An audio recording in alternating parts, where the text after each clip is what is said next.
आणि थोडी लोक मानायला लागले ना गच्ची बाधा उत्पन्न होते.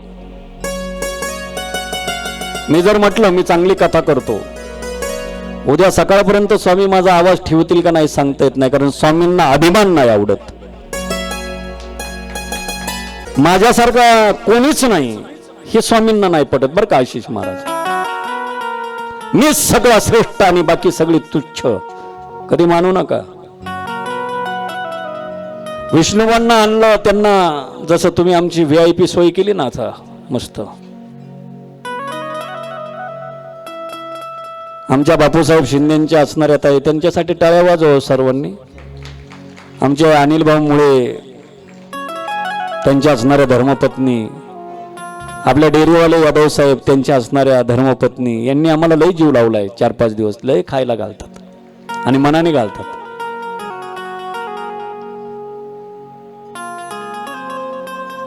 आणि बोनची सोय चांगली केली. विष्णुबा बरोबर एक पारसी होता मुंबईचा, त्याची बॅग उचलायला. महाराजांबरोबर एखादा सेवेकरी ठेवायलाच लागतो.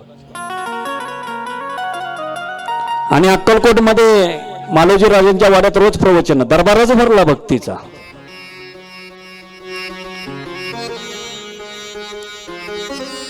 सगळे लोक राजवाड्यात यायची, विष्णुबा ब्रह्मचार्यांचं भजन कीर्तन ऐकायची. जसे तुम्ही आलेत तसे. कोणी नतमस्तक व्हायचं, कोणाला आनंद मिळायचा, कोणी गरगरीमध्येच ऐकायचं.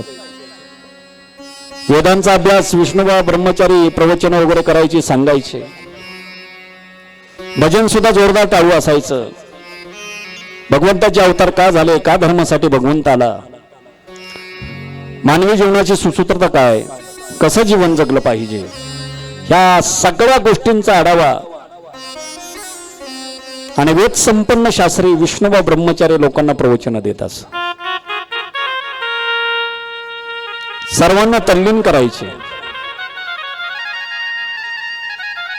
कधी कधी पारंगत व्हायचे भक्तीमध्ये, लोकांना तल्लीन होऊन नाचवायचे. लोक सुद्धा विष्णुबा ब्रह्मचार्यांना दक्षिणा द्यायचे, त्यांच्या चरणावरती 56 प्रकारचे भोग आणून ठेवायचे. तुमच्यामुळे आमच्या जीवनामध्ये आनंद प्राप्त झाला, घ्या. आणि मग थोडी गच्ची बाधा निर्माण झाली. माझ्यासारखं कोणीच नाही. आणि अक्कलकोटला फिरत असताना स्वामींचा दरबार त्यांच्यापेक्षा कितीतरी पटीने जास्त भरलेला. कारण स्वामी कधी जातपात मानत नव्हते, गरीब श्रीमंत मानत नव्हते. सगळ्यांना आपलंसं करणारी आई आहे. आई लेकरावरती सारखं प्रेम करत असते, तशी माझी स्वामी माऊली त्यांच्याकडे येणाऱ्या सर्व भक्तांना सारखं प्रेम करायचे. फक्त वाईट भक्त आणि वाईट नजरेने कोण आला ते चुकत नसायचं स्वामींच्या नजरेतनं, त्याला कधीच दर्शन देत नसायचे. आणि विष्णुबा ब्रह्मचार्य जवळून जात असताना पाहिलं आणि एवढ्या मोठ्या गर्दीमध्ये आले, विचारलं, ब्रह्म तद्रूप अवस्था म्हणजे काय स्वामी? स्वामी, ब्रह्म असणारे तद्रूप असणारा चिद्रूप अवस्था म्हणजे काय? स्वामींनी त्याच्याकडे फक्त कटाक्ष नजरेने पाहिले आणि हसले.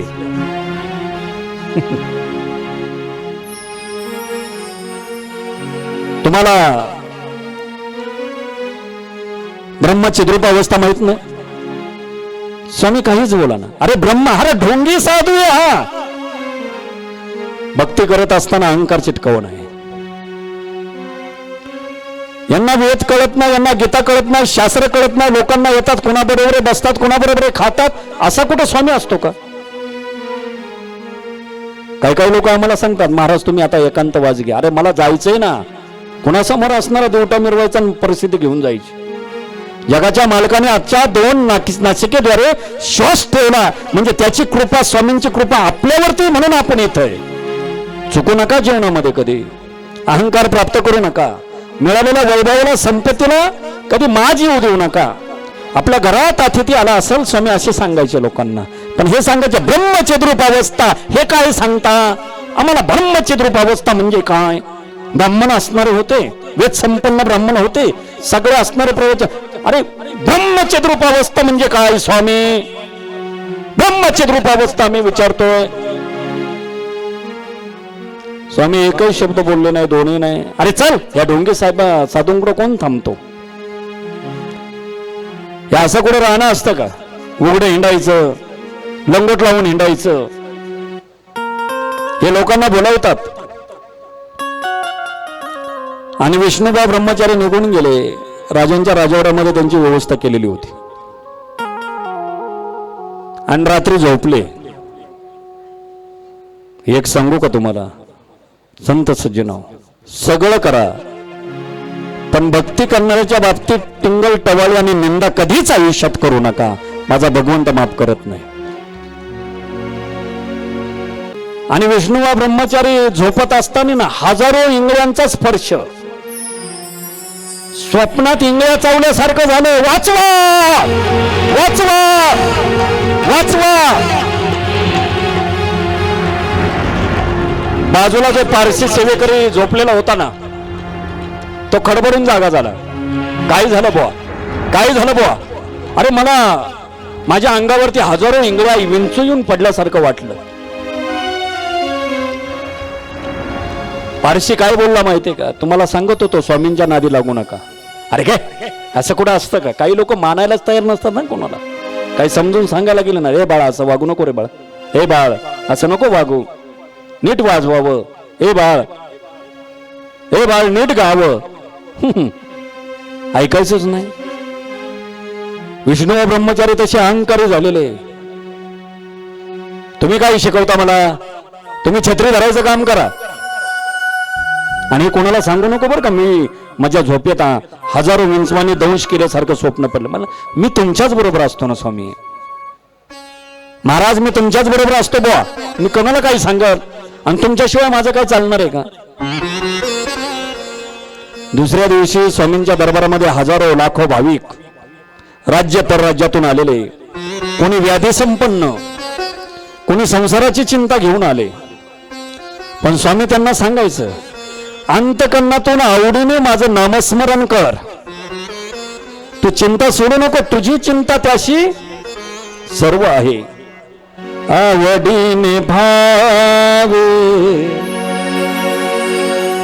आवडीने भावे हरी नाम घेसी, आवडीने भावे हरी नाम घेसी. भक्तांच्या रांगा लागलेल्या आहेत. एका बाजूला माता भगिनी, एका बाजूला पुरुष. एक एक जण स्वामीकडे यायचा. आयो स्वामी, नवरा बायकोचं पटत नसतं बघ. दोघही जण नवरा बायको पती पत्नी स्वामींच्या चरणावरती दर्शन घ्यायचे आणि कृपा दृष्टीने कृपा कटाक्ष निहाळीले पाहायचे स्वामी त्यांच्याकडे. काय रे लग्न केलं आणि आता काय पटत नाही? बारकाई नाही का? आता बऱ्याच जणांचं पटत नसतं बरं का. आणि कधी पटत नसतं माहितीये का? 50च्या पुढे काय होतंय काही कळतच नाही. काही सांगा ना तुम्ही, काही संसाराची असणाऱ्या व्यथा घेऊन जायची आणि स्वामी त्यांना तद्रूप अवस्था कथा वगैरे सांगून त्यांचं निराश झालेलं मन पुन्हा प्रसन्न करायचे. नको, मी आहे ना, बिनू नकोस, मी तुझ्या पाठीशी. जा, कशाला भांडता रे? जन्म आपल्याला जनावरांचा मिळाला का? अरे मुखातून असणारे भुकण्यापेक्षा, कुत्रा मांजरा असणारे म्याव करण्यापेक्षा, भुकण्यापेक्षा तारक मंत्राचा जप कर, उद्धार होईल तुझा. जा, कशाला भांडतोस? आणि मी एक सांगू का, वाचतून वाष्पण शब्द येण्यापेक्षा भगवंताच्या नामस्मरणाचे शब्द आले तर अंतकरणाला समाधान प्राप्त होत. पण हे नाही करत. काही यायची स्वामींच्या दरबारात. स्वामी, मागच्या वेळेला आमची पोरगी नांदायला आली पण गेलीच नाही, जावई नांदवत नाही. ही गाराणी स्वामींच्या दरबारात. आपण सुद्धा गाराणी पांडुरंगाच्या दरबारात जाऊन हेच गातोय ना, स्वामी माझ्या मुलाचं असणारं ऍडमिशन होऊ द्या. संसारात पण स्वामींकडे असं कोणी जात नव्हतं का स्वामी बास आम्ही तुमच्या भक्तीला आहे. आणि असा दरबार भरल्यानंतर पुन्हा दुसऱ्या दिवशी ते कृष्णबा विष्णुबा ब्रह्मचारी आले. पाठीमागं त्यांचा थाट ती छत्री धरून पारशी बुवा असे वजनात येतात. आणि लांबूनच पाहिलं स्वामी कशाला फसवता. ते लोकांना सांगू लागले ढोंगी साधू कशाला दाबले तुम्ही इथं. हा माणूस उघड्या लंगोटी बसतो तुम्ही काही सांगता कसं राहतो. याला सोवळं कळत नाही, याला वेद संपन्न कळत नाही, गीता कळत नाही, अध्यात्म कळत नाही. आणि हा काही सांगतो तुम्ही ऐकताय. अरे तुला बोलायला लागले.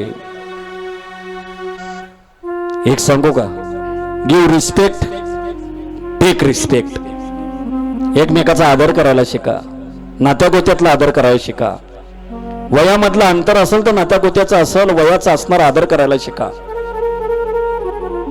कारण आपली असणारी भारतीय संस्कृती आहे आणि भारतीय संस्कृती आदर करायला शिकवते. लक्षात राहू द्या, दुसरं नाही काय. स्वामी ब्रह्मचिद्रूप अवस्था म्हणजे काय तेवढंच बोलायचं. ते ब्रह्मचिद्रूप अवस्था स्वामींनी एकदा पाहिलं, दोनदा पाहिलं आणि तिसऱ्यांदा सांगितलं.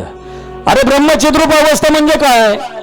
झोपेत स्वप्नात असणाऱ्या अंगावरती इंचू पडायचे ना, वर्णन एवढी असणारी ब्रह्मचिद्रूप अवस्था असते काय रे.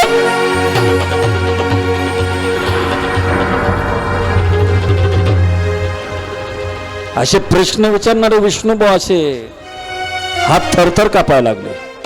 त्या पारशाला म्हणायला लागले तू स्वामींच्या मठात आला होता का. तू सांगितलं मी तुमच्याच बरोबर आहे, मी कशाला येईन स्वामींबरोबर.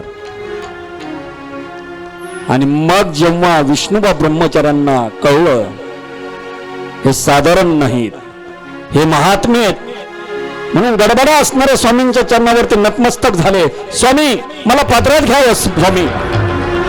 मी फक्त अरे वरवर पुस्तकी ज्ञान घेतलं म्हणून ब्रह्मचिद्रूप अवस्था प्राप्त होते. इथं कीर्तन करणं, कथा करणं म्हणजे मला ब्रह्मचिद्रूप अवस्था प्राप्त होणं नाही. मी माझ्या असणाऱ्या ज्ञानाची किंमत लावणं म्हणून ब्रह्मचिद्रूप अवस्था प्राप्त होणार नाही. अनेक कोट्यावधी जन्म जरी घेतले तर ब्रह्मचिद्रूप अवस्था प्राप्त व्हायला स्वामींचीच कृपा लागते, तेव्हा असणारी ब्रह्मचिद्रूप अवस्था प्राप्त होते. अरे लोकांना ठगवतो तू, कीर्तनाचे पैसे घेतो, गायनाचे पैसे घेतो, अशाने ब्रह्मचिद्रूप अवस्था प्राप्त होणार आहे का.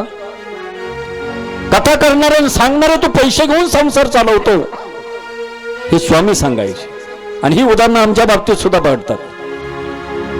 याने ब्रह्मचिद्रूप अवस्था प्राप्त होणार आहे का.